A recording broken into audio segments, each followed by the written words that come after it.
Everyone said it was burnout. I was there when the support system quietly stepped away. 911, what's your emergency?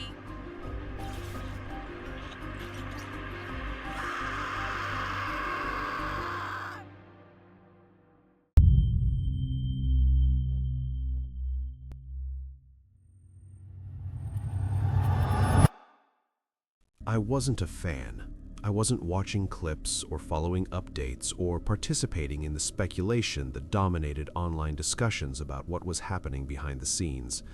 I was working security, assigned to private residences where high-profile content creators lived and worked. Standing post inside the house during shifts that sometimes stretched 12 hours, watching everything, saying nothing, maintaining the kind of professional distance that allows you to see patterns without getting involved in them. After Cenat stepped back from the spotlight for a while, after the streams became less frequent and the social media posts grew sporadic and the public appearances stopped happening, people offered their explanations. They said it was pressure, the inevitable result of being watched by millions. They said it was mental health, the cost of fame, the price you pay for success at that level. That explanation never made sense to me, not based on what I'd witnessed directly. Success doesn't drain you after the machine stops running. It drains you while the machine is operational, while you're actively performing, while the demands are constant and unrelenting. What I saw wasn't collapse or breakdown or the gradual deterioration that burnout actually looks like. It was removal. It was something being taken away, leaving a gap where support had been. The house where I was stationed was loud in a way that felt deliberate rather than natural.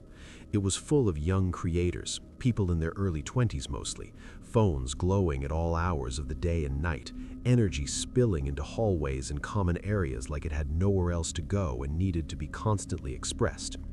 It didn't feel like a home in any traditional sense. It felt like a system. A machine designed for content production that never powered down, never went into sleep mode, never took actual breaks. The rhythm was relentless. Someone was always filming, someone was always editing, someone was always planning the next thing while executing the current thing. In the middle of all that noise and constant motion and perpetual activity, Cenat moved differently than everyone else. He wore his hoodie up most of the time, kept his eyes forward, never had a camera in his hand when he walked through shared spaces. While everyone else burned energy visibly, performing even when they weren't technically recording, Cenat conserved it. Every step was measured, every movement was efficient. He didn't react to the chaos happening around him. He didn't get pulled into spontaneous collaborations or impromptu filming sessions. He passed through it all like it wasn't meant for him, like he existed in a slightly different frequency than everyone else in that house. I took my post one evening at the end of a long hallway on the second floor, a spot where the sound from the main areas faded significantly and the air stayed noticeably cooler than the rest of the house. It was a good position for observation, allowing me to monitor movement while remaining unobtrusive. That's when I first felt it. Not footsteps approaching, not a voice calling out, just pressure building behind me, a presence closing distance without making any sound that would announce its arrival.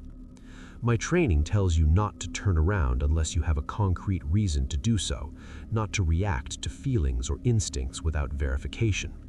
So I waited, maintaining my position, focusing on my assigned area. But the pressure continued to grow, becoming more pronounced, more impossible to ignore, close enough that the space behind me felt occupied in a way it hadn't been moments before. When I finally did turn, responding to what had become an undeniable awareness of someone standing within my personal space, there was a man I hadn't seen before, standing less than 3 feet away. He appeared to be in his late 30s, maybe early 40s, wearing medical scrubs underneath a tailored jacket that suggested wealth and access. His smile was calm, practiced, the kind of expression that's designed to put people at ease without conveying any actual warmth. His eyes were flat and observant, taking in details without seeming to judge them. Cenat stood beside him, already focused elsewhere, already moving on to whatever came next, treating this person's presence as completely expected and unremarkable. The man introduced himself casually, offering a name I immediately forgot because names in that world changed constantly and rarely mattered. He said he was part of the team, part of the support structure. Someone from the house staff explained later, quietly and without being asked, that he was a personal doctor, high-end medical support, the kind of resource that money buys when you have enough of it and understand how to use it properly. On paper, the explanation made perfect sense. Wealthy people hire private medical professionals. Access to immediate health care is a luxury that successful creators can afford.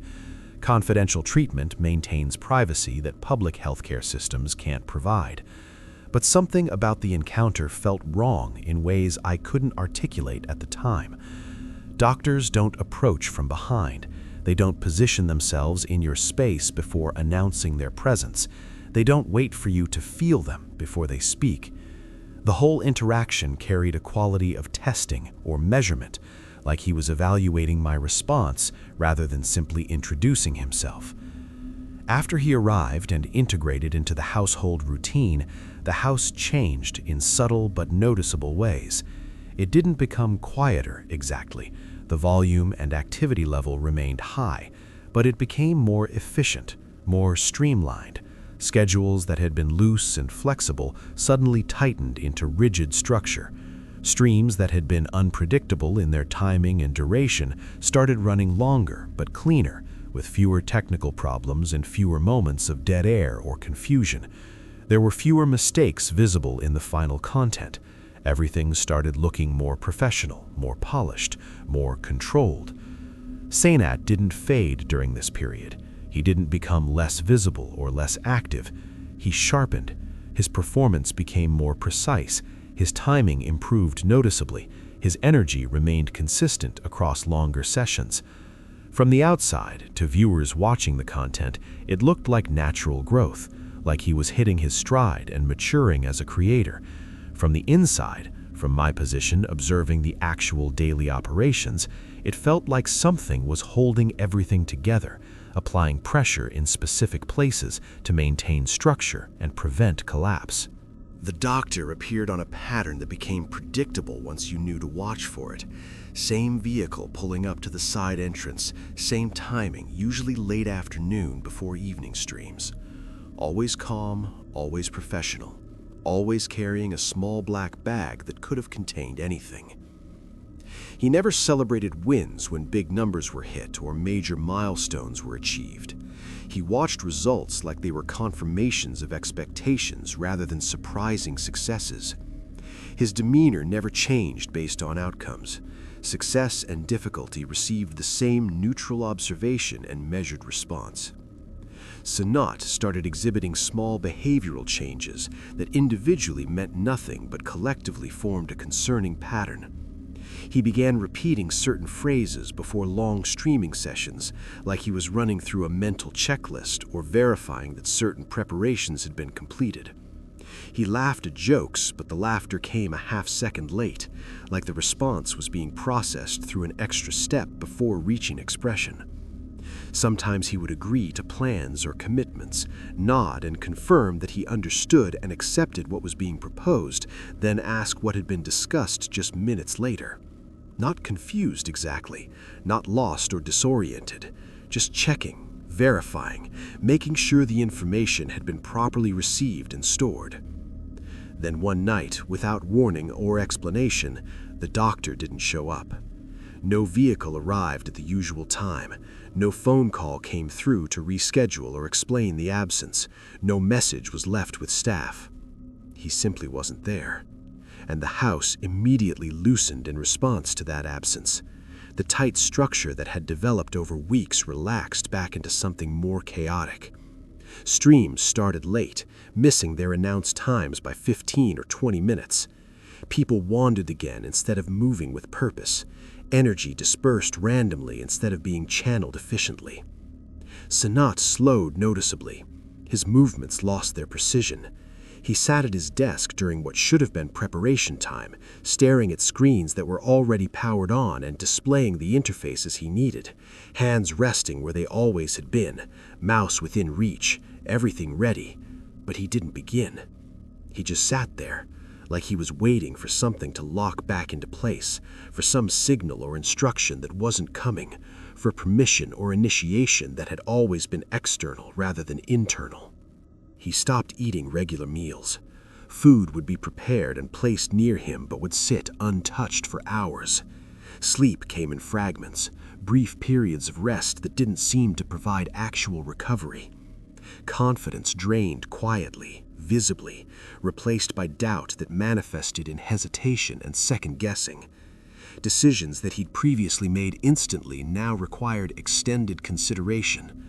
Questions that he'd answered automatically now prompted long pauses before responses. One night, during a gap between scheduled activities when the house was as quiet as it ever got, Cenat stopped me in the hallway. There were no cameras running, no staff members nearby, just the constant hum of electronics and climate control that filled the background of that space. He looked at me directly, making eye contact in a way that people in that house rarely did with security personnel, and asked a question that clearly wasn't casual or offhand.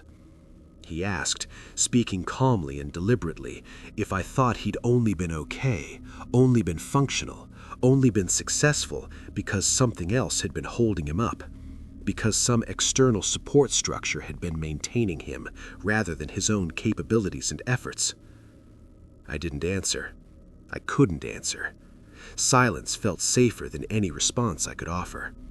Acknowledging what he was suggesting would have meant admitting to observations I'd made, patterns I'd noticed, conclusions I'd drawn about what that doctor's presence actually meant.